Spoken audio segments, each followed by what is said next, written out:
Hello and welcome to PolyInnovator. This is the PolyInContent digest of CrossClip, which you can find on the description link down below.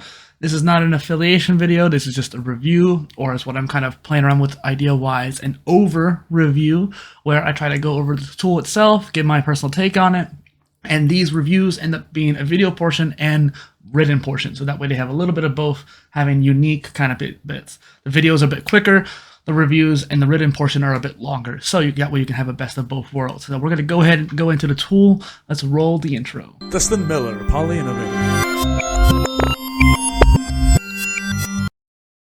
All right, I have it set up here with this little upload you can do from any page. Let me go ahead and upload a video here. All right, I picked the video here. I thought it would be pretty good. Now, I am not paying for the pro membership at this current point in time. I just had it last month, but I should have made this review a little bit sooner. Honestly, I can do a proper review with just the free version, but I want to show you what you can do. So one thing that I want to note is that you can tell that this is an ultra wide footage. And the reason why I'm using CrossClip versus some other tool in this category is that for some reason, ultra wide was not supported in one of those other tools out there, and whereas all the other 3 out of 4 tools can do it. And the idea is with a tool like this, you have this highlight section. So let's say I want to highlight the little icons here for the HUD, so I can show the audience, hey, here's my health, here's my teammates, and then I want to make sure the actions get all in the middle of the screen here.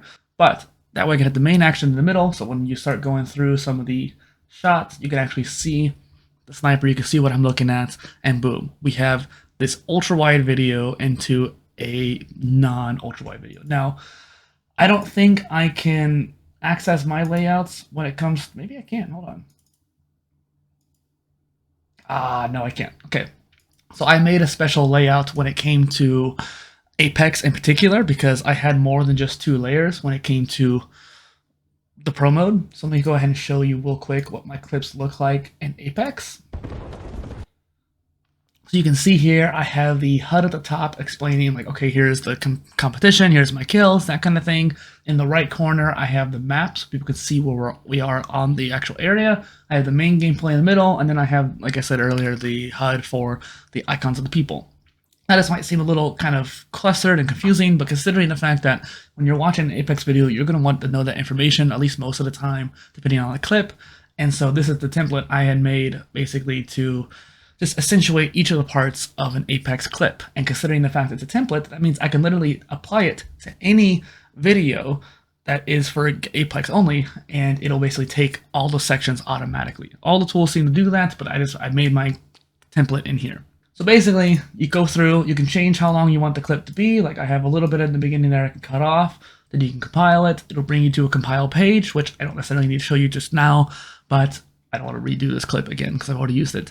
But essentially, it allows you to really highlight all these different areas, which you can see how it takes this little section here. I'm actually going to lower this down so you can see all of it. Yeah, and so this has these different portions on the screen, which is why it doesn't really matter if it's 16 by 9, 21 by 9. You're literally just highlighting certain portions of it to see that gameplay. Now let's go over the pricing. And we're back. And so on the pricing page here, we have 2 options. You have free, which honestly is what I'm using right now. And I've actually made a couple clips with it. It does include a watermark, which honestly is not that intrusive. And sometimes I don't mind doing watermarks to show some support to a tool. I've done that for Join Combo, I've done it for CrossClip, I've done it for Repurposed, I've done it for everything basically.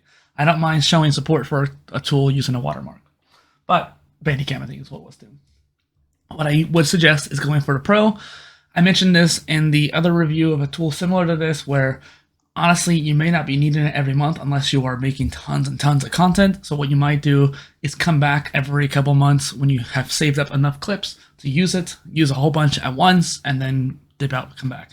That may not be what they want you to do, but that's my opinion on that. If you pay yearly, not that bad. Save a lot of money on Pro. What you can do, however, is you have Streamlabs Ultra. It comes with this tool, along with many others, as you can see too. And that's only $19 a month. I don't use Streamlabs personally, so I don't know how good that is. I'm not reviewing that particular part of it. I'm just letting you know if you have Ultra, you have access to this tool. And I do think that's a cool feature. Since they have so many different tools under their belt, having this united plan, I think is really helpful. I think that in this world of content creation, being able to make shorts, reels, and TikToks very quickly is super important. And being able to go through and actually creating tons of content very swiftly is actually a lot harder than many people seem to think. Had a hard time finding a blog there. All right, I will say I do like their blog. When I first came across the tool, I think I went through the entire blog. And I don't agree about making a shorts only channel, but I'm actually kind of curious to see what they say on this particular blog post. So I might open it up here in a bit and read it after the video. This tool itself is something that is somewhat unique.